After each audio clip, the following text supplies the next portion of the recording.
নমস্কার। যুক্তি তর্ক সঙ্গে অর্কয়ে আপনাদের স্বাগত।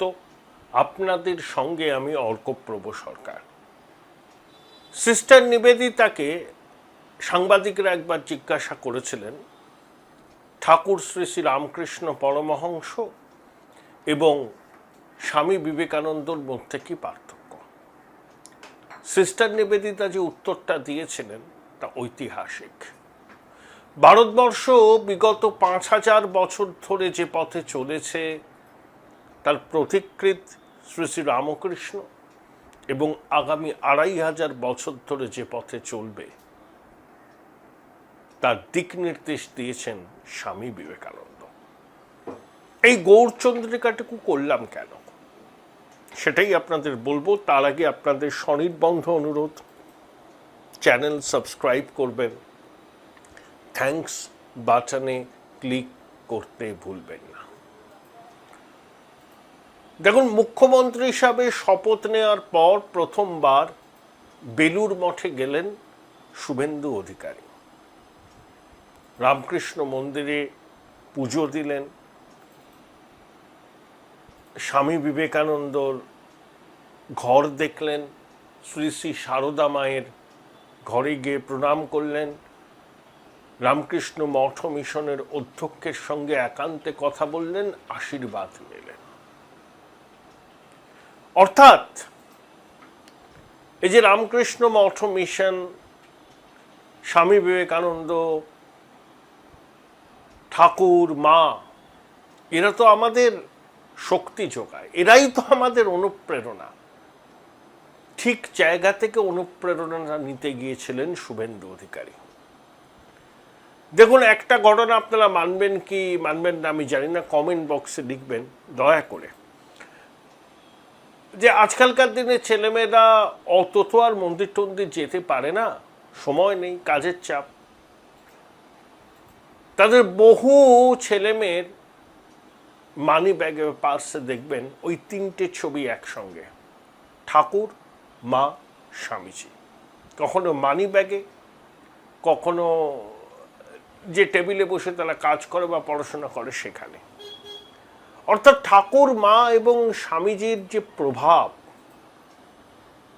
আমাদের মধ্যে অনস্বীকার্য। তো আরে আমরা তো আর বামপন্থী নই যারা ঠাকুর রামকৃষ্ণকেও নানাভাবে উত্ত্যক্ত করেছিল। বিবেকানন্দকেও ছেড়ে কথা বলেনি, রবীন্দ্রনাথকে ছেড়েও কথা বলেনি। আমরা সনাতনী ভাবধারায় উদ্বুদ্ধ মানুষ। তাই শপথ নেওয়ার পর প্রথমবার মুখ্যমন্ত্রী হিসাবে রামকৃষ্ণ মঠ মিশনে যাওয়া, বেলুড় মঠে মঠ মিশনের অধ্যক্ষের সঙ্গে কথা বলা, তার আশীর্বাদ নেওয়া, এটা খুবই তাৎপর্যপূর্ণ। এটা শুভেন্দুবাবুকে তার আগামী দিনের পথ চলার পাথেও দেবে। অসম্ভব পরিশ্রম করছেন, কারণ অদৃষ্টের সঙ্গে অভিসারের ৭৮ বছর পর একটা সুযোগ এসছে বাংলাকে ঘুরে দাঁড় করানোর। সেখানে শুভেন্দুবাবু নেতৃত্ব দিচ্ছেন, তার মন্ত্রিসভার অন্য সতীর্থরাও আছেন, বিজেপির পরিষদীয় দলেরও সবাই আছেন। আমরা চেষ্টা করছি আমাদের সাধ্যমতো গঠনমূলকভাবে সরকারের পাশে দাঁড়াতে, কিন্তু শুভেন্দু অধিকারী দিনরাত এক করে কাজ করছেন। দেখুন, আমি শিরোনাম দিয়েছি কি, একটা ঐতিহাসিক সিদ্ধান্ত নিতে চলেছেন শুভেন্দু অধিকারীর সরকার। কি সেই ঐতিহাসিক সিদ্ধান্ত বলছি।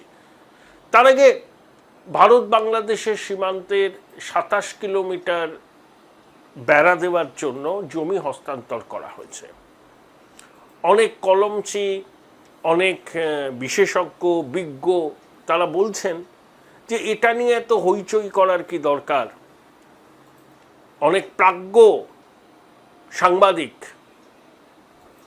যার গর্বে পা মাটিতে পড়ে না, নিজেকে ঐতিহাসিক বলে মনে করেন, তিনি আবার বিস্তর উপদেশ দিয়েছেন শুভেন্দুবাবুকে যে ভারতের সঙ্গে কোন কোন দেশের কতটা সীমান্ত আছে সে সম্পর্কে তার জানা উচিত। ১৯৮৫ সালে অসম চুক্তি কি হয়েছিল, এসব নানা কথা বলে আসলে এই যে উদ্যোগটা নিয়েছে নতুন সরকার, 27 কিলোমিটার জমি, মানে 27 কিলোমিটার কাঁটাতার দেওয়ার জন্য জমি হস্তান্তর করেছে বিএসএফকে, ঘটনাটার গুরুত্ব খাটো করে দেখাতে চাইছেন। এটাই হচ্ছে এদের স্বভাব। এরা হচ্ছে প্রফেশনাল সিনিক্স, পেশাদার নৈরাশ্যবাদী এবং 10 নম্বর জনপথের দাক্ষিণ্যবর্তী। আমি আর প্রবীণ সব বিজ্ঞ কি আর বলবো। এখন থেকেই শুরু করে দিয়েছেন খোঁচাখুচি, কটাক্ষ। কেন টিভি চ্যানেলে লাইভ সম্প্রচার হচ্ছে আপনি ঠিক করে দেবেন কোনটা লাইভ সম্প্রচার হবে, কোনটা হবে না।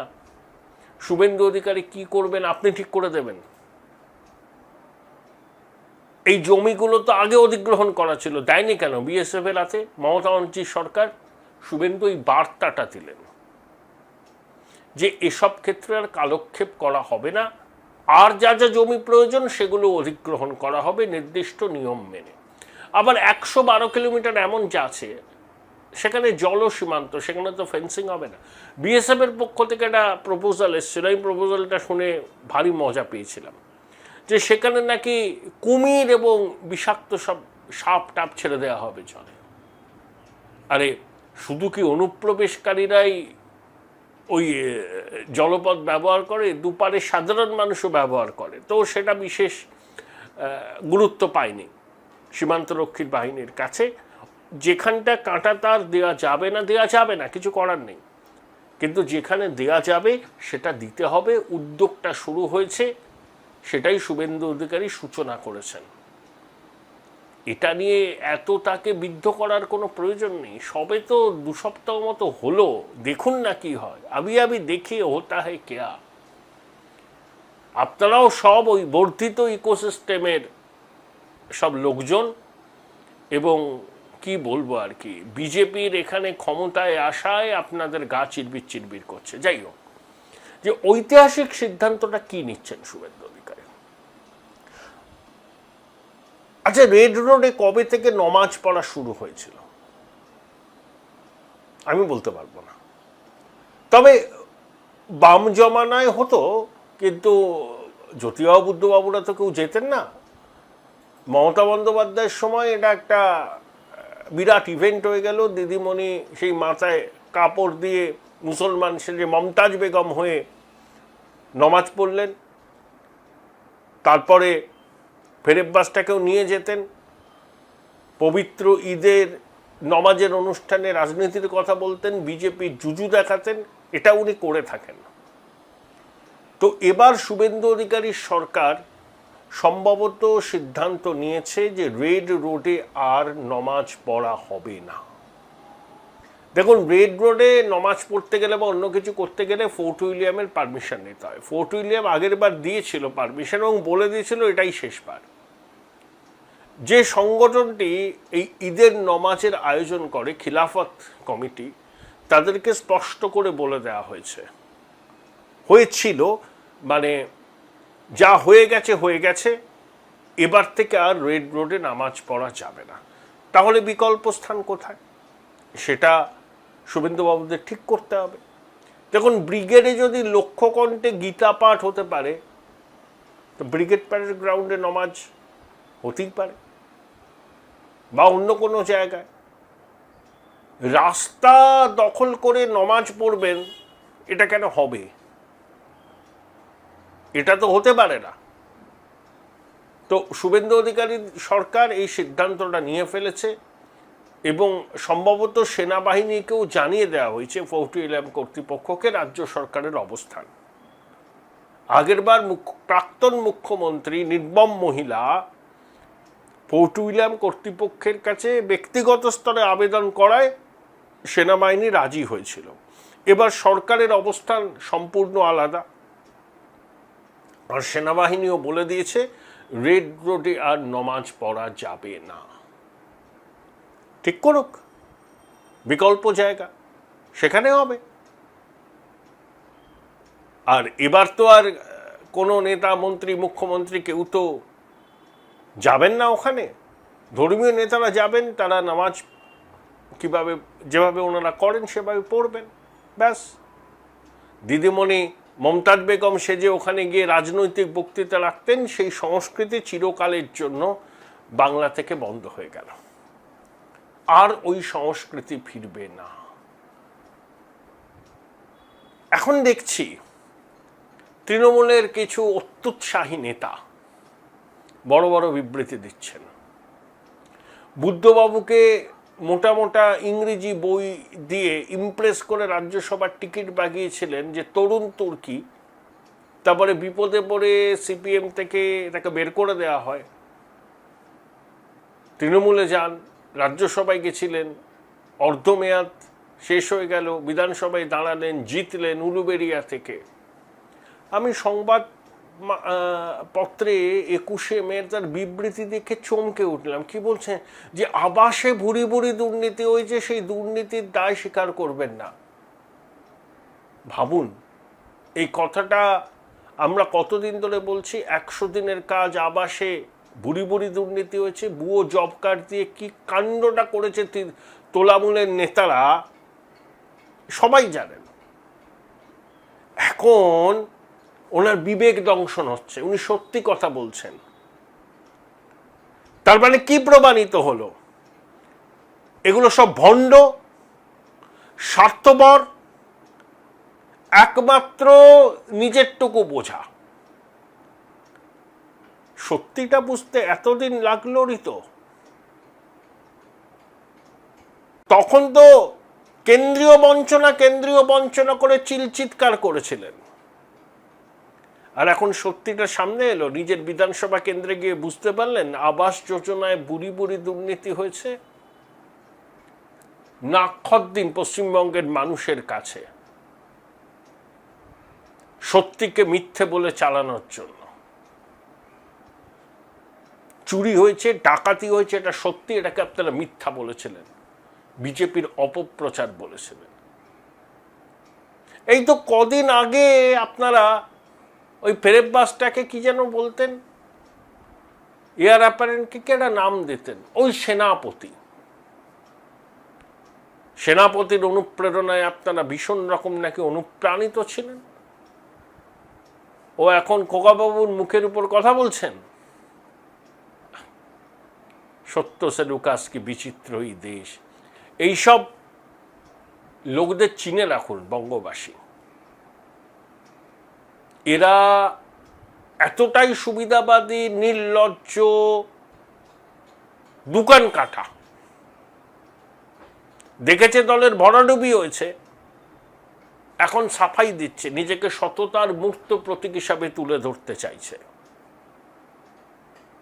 Join Runux Institute of Hotel Management, New Town, offering guaranteed global placement in hotel, hospitality, aviation, hospital and culinary management.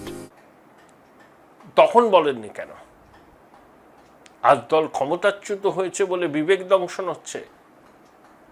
আর শুভেন্দু অধিকারী তো কবে দল ছেড়ে দিয়ে চলে গিয়ে নন্দীগ্রামের দিদিমণিকে হারালেন, 21শে বিরোধী দলনেতা হলেন, তাকে 100 বার আদালতের দ্বারস্থ হতে হয়েছে সভা করার জন্য, মিছিল করার জন্য, ভুয়ো মামলা দিয়েছিলেন, দমাতে পারেননি। 26শে দিদিমণিকে ঘরের মাঠে হারিয়েছেন, ফলাফল 2-0, শুভেন্দু অধিকারী 2, দিদিমণি 0, শুভেন্দু মুখ্যমন্ত্রী হয়েছেন। কি না বলেছিলেন? শিশিরবাবু বর্ষিয়ান মানুষ, বাপ তুলেছিলেন শুভেন্দু অধিকারীর।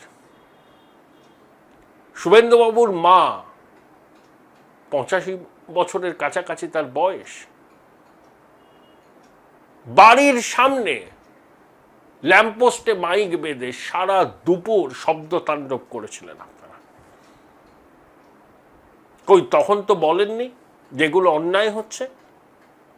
তখন তো বিবেক দংশন হয়নি? এত চুটি চাটতেন আপনারা, আর এখন সব সাধু পুরুষ হয়ে গেছে, সব এক একজন বিবেকবান। আর একটা লোক আছে, সেরা চ্যানেলের মালিক, কাঁথিতে দাঁড়িয়ে তর্জনী উঁচিয়ে শুভেন্দুকে বলেছিল ব্লকের নেতা যোগ্যতা নেই। সেদিনকেও মনে রেখেছিলাম, আজকেও মনে রেখেছি। জবাব পাবেন, যথাসময়ে জবাব পাবেন। এত কুকীর্তি করেছেন আর এত ব্যাংকের টাকা লুটেছেন আর দিদিমণির আঁচলের তলায় আশ্রয় নিয়েছিলেন, ওখান থেকে বের করা হবে আপনাদের। ল্যাজ তুলে পালিয়েছে সব। আর তোলামূলের নেতারা জেনে রাখুন, ইন্দিরা গান্ধীর বেলচি মোমেন্ট এসেছিল, ঘুরে দাঁড়িয়েছিলেন। দিদিমণির কাছে কোনো বেলচি মোমেন্ট আসবে না, আর উনি ঘুরে দাঁড়াতেও পারবেন না। তৃণমূল অতীত। এমনও হতে পারে, I am not ruling out, যে তৃণমূলের একটা বড় অংশ কংগ্রেসে মিশে গেল।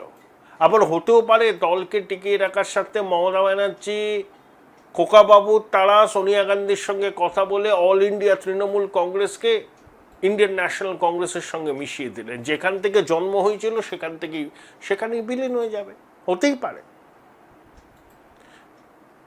কলকাতার মেয়র ফিরোজ হাকিম, তার টক টু মেয়র অনুষ্ঠান বন্ধ, কেউ কোনো কথা শুনছে না। স্মিতা পান্ডে কমিশনার চালাচ্ছেন পুরো প্রশাসন, মেয়র পরিষদদের বৈঠকও হয় না। ফিরাদ সাহেব এখন বলছেন আমি তো কিছু জানি না, ওগুলো ব্যক্তিগত ব্যাপার। আপনি কলকাতার মহানাগরিক, ফেরেববাজ একের পর এক সম্পত্তি করলো, আপনি কিছু জানেন না, তাহলে আপনার মতো অপদার্থ তার কেউ নেই। নাকি জেনেও চুপ করেছিলেন? বেশি খোঁচাখুচি করলে যদি নির্মম মহিলা চেয়ারটা কেড়ে নেয়, ভয় ছিল। এখন রাজ্যপাট হারিয়েছেন, এখন নিজেও একটু স্কোর সেটেল করে দিতে চাইছেন। যে কোনো দিন উনি ইস্তফা দেবেন। এ তো লেমডাক পুরো প্রশাসন। নতুন করে ভোট হোক, কাউন্সিলররা নির্বাচিত হোক, মানুষকে পুরো পরিষেবা দিক, এটাই আমাদের প্রার্থনা। কিন্তু ঐতিহাসিক সিদ্ধান্ত এটাই, রেড রোডে ঈদের নামাজ বন্ধ হতে চলেছে। কোথায় হবে সেটা নবান্ন জানিয়ে দেবে, কিন্তু রেড রোডে ঈদের নামাজকে কেন্দ্র করে নির্মম মহিলা আর খোকাবাবু যেভাবে রাজনৈতিক কর্মকাণ্ড করতেন, অত্যন্ত দৃষ্টিকটু। মমতাজ বেগম সেজে এসে মানুষকে প্ররোচিত করতেন, ভুলভাল কথা বলে লোক খেপাতেন। নির্মম মহিলার রাজনৈতিক বিদায় হয়ে গেছে, ইতিহাস তাকে আস্থা করে নিক্ষেপ করবে। ইতিহাসের বিচার নির্মম, সময়ের পরি ইতিহাসের বিচার হয়।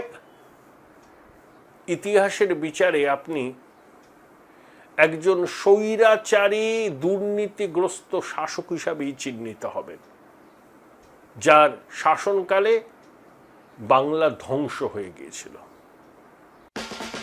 উচ্চ মাধ্যমিকের পর উজ্জ্বল ভবিষ্যৎ গড়তে NCHMCT পর্যটন দপ্তর, ভারত সরকারের hospitality and hotel management, Paschimbanga সরকারের মাকাউটের BBA BCA, fashion design, aviation tourism, culinary arts পড়ো SBI HM কলেজে। স্টুডেন্ট ক্রেডিট কার্ড ও ব্যাংক লোন পাবে SBI HM এ পড়লে। কোর্সের শেষে SBI HM দেশ ও বিদেশে চাকরির ব্যবস্থা করে থাকে। SBI HM হলো পশ্চিমবঙ্গের সেরা ম্যানেজমেন্ট কলেজ। SBIHM.com। বোলপুর শহরের কোলাহল থেকে মাত্র 20 মিনিট দূরেই রয়েছে সুন্দর রিসর্ট, যেখানে পেয়ে যাবে স্পেশিয়াস আর এস্থেটিক্যালি ডিজাইন রুম। তোমরা যারা গ্রুপে যাও তাদের জন্য আছে কমফোর্টেবল গ্রুপ স্টে অপশন, আর কাপলদের জন্য রয়েছে লাক্সারিয়াস সুইট রুম, তার উপর আবার ফ্ল্যাট 10% অফ। এখানে প্রকৃতির মাঝে তোমরা পেয়ে যাবে একটা সুন্দর সুইমিং পুল, ছোটদের জন্য প্লে এরিয়া আর একটা এস্থেটিক সেলফি কর্নার। প্রপার্টিটা পুরোটাই পেট ফ্রেন্ডলি, আর এখানে আছে অনেক কিউট ছোট ছোট র্যাবিটস। সকালের ব্রেকফাস্ট থেকে ডিনার পর্যন্ত পেয়ে যাবে একদম হোমলি কমফর্ট ফুড, যা এক কথায় অসাধারণ। বেঙ্গলি কুইজাইনের সাথে সাথে পেয়ে যাবে চাইনিজ আর নর্থ ইন্ডিয়ান অপশন। বিকেলে বনফায়ারের আলো, বন্ধুদের সাথে আড্ডা আর খোলা আকাশের নিচে গ্রাম বাংলার হাওয়া, পুরোটাই এক অপরূপ অনুভব। তাহলে বলো তোমরা কবে প্ল্যান করছো এই পিসফুল এসকেপটা? And don't forget to follow miss cupcake for more such travel updates.